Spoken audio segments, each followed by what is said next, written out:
guys, this is Sarnya for Backbenchers. Today we are going to see about the current affairs of 2014-7-2021. Okay. Daily we are going to discuss about 4 important topics of current affairs which is very useful for your exams. Okay. At the end you will have the questions for the discussions about the chapter what we done. Okay. India's first cryptographic garden. So first question what will ask is where it has been inaugurated. It has been inaugurated at Dehradun, Uttarakhand, and exactly in the place of Deoband in Chakratara at the height of 9,000 feet. Why this height has been chosen? Because of its low pollution level and highest moist conditions, so it is selected. So what is the speciality of this garden is it consists of cryptogain, that is seedless plants, only seedless plants. So what are the speciality, what are the things available in the cryptogram is first one is lichens, second one is ferns, and third one is fungi. Okay, these are the 3 important items of cryptograms which are seedless reproduction system. Okay, so more than 50 species has been available in this place and it is very highlighting thing. So after you are studied about what is crypto game, you should know what are the plant kingdom exactly. It is divided into two. One is crypto games and another one is Phanero games. Crypto game is seedless, so as usual you know what is Phanero games. It is seed plant. Okay, and how it is reproduced is hidden reproduction method. It is reproduced by means of hidden, referring to that fact that they do not produce any reproductive structure, seeds or flower. It reproduces only with means of spores. Okay, so what is phanerogams? I told you it is a seed plant. It consists of gymnosperms and angiosperms. Okay, these are the things you should know. Whereas cryptogamic first places they have chose as Dehradun, and what are the spaces available in that main 3 things and how many species are there in that cryptographic park. Okay, next thing is first green hydrogen mobility project where it has been constructed exactly in Ladakh, and it is constructed by means of NTPC. You all know what is NTPC, right? It is of National Thermal Power Corporation. So it is NTPC. REL means it is Renewable Energy Limited. Okay, they have produced this. Okay, NTPC Renewable Limited will set up the country's first green hydrogen mobility project in Ladakh, and it is of 100% subsidy. Okay, so next thing is what is green hydrogen? You should know, right? Green hydrogen is nothing but a hydrogen produced by means of electrolysis using a renewable energy. So you are thinking, what is this electrolysis? Or else using renewable energy without no carbon footprint? So now you are going to know what is this. I'll explain you. This is offshore wind. This is renewable energy. Okay, this is renewable energy. It may be solar panel or whatever the things it might be. Okay, the solar panel producing energy will be sent to this water H2O, and electrolysis process will be happening here. Now the hydrogen is produced by means of this electrolysis, and the hydrogen is storing now, and the stored hydrogen is used for our homes, vehicles, and fuels for any other things. Okay, this is green hydrogen project. Now you came to know, right? This is about green hydrogen with no carbon footprint. Okay, so color tabs. What are the color tabs here is fossil fuel hydrogen, whether it is only green hydrogen is available? No, hydrogens will be of 3 types. One is gray hydrogen, other one is blue hydrogen, and the next one is green hydrogen.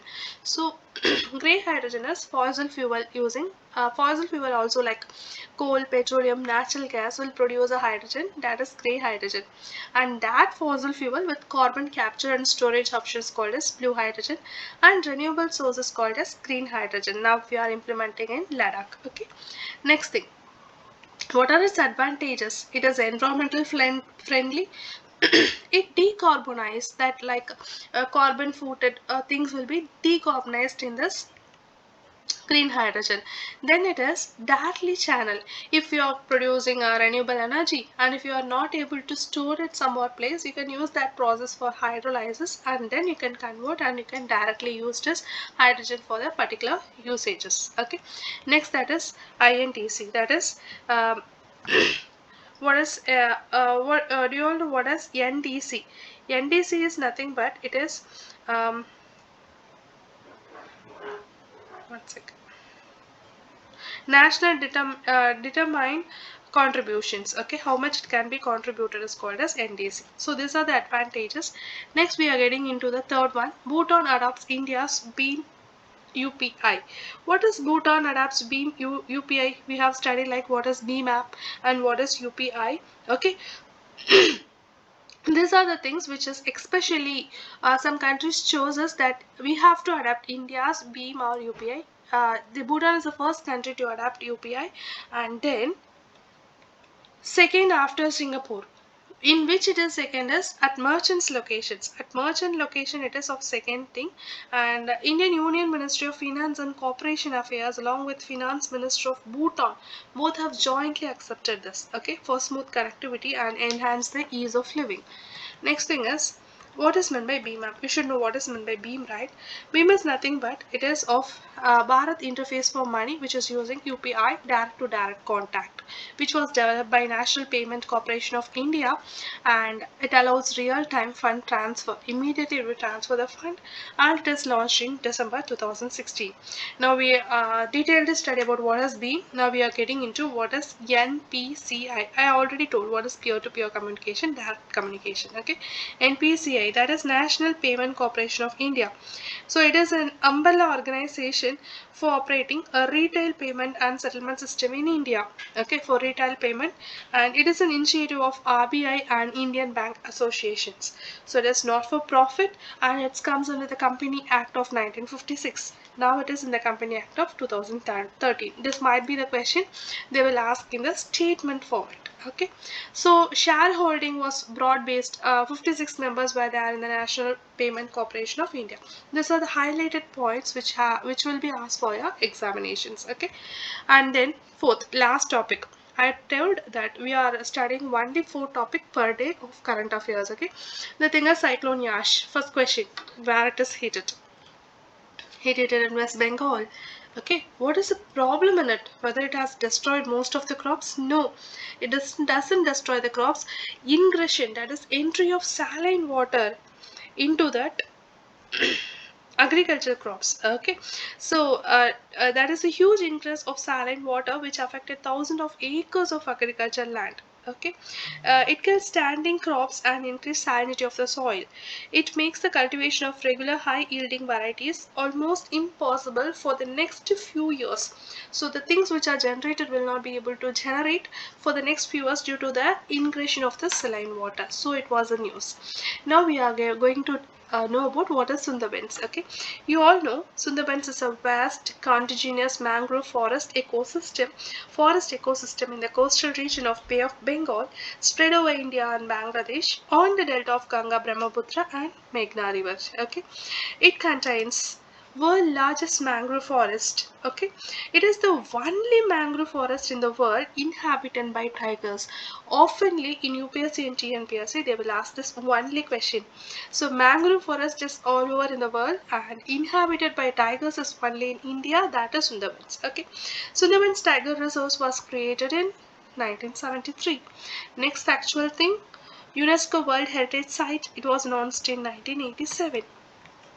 Biosphere reserves in 2001, Ramsar Convention is 2009. This might be asked for TNPSCs or might be UPSC. They will ask that in the statement it got biosphere reserves by UNESCO in 2001 or 2002. It might be asked. Okay, so these are the factual things you should know about Sundarbans, and all of you know this is Sundarbans. This is in West Bengal, and Yash hit this. Yash cyclone hit this place. Okay, so they might be asked where it is hit. Okay, so today's question is, two questions there. Okay, India's first green hydrogen mobility project will be established in which of the following state or union territories? Whether it is Telangana, Delhi, Leh or Jammu and Kashmir. So I think all of you know the answer. It is in Leh. Next question. Consider the following statement. Hydrogen produced from the fossil fuel is called as grey hydrogen. Hydrogen generated from the fossil fuel with a carbon capture and storage option is called as blue hydrogen. Select the correct options. 1, 2, 1 and 2. Neither 1 nor 2. As I already told you, hydrogen produced from the fossil is called as grey. Fossil with carbon capture is blue. And completely renewable is green hydrogens. Okay. Okay guys, answer is both 1 and 2. C. Okay, I think it's very useful for you. And then tomorrow we'll see the 4 important topics of tomorrow's current affairs. Thank you guys.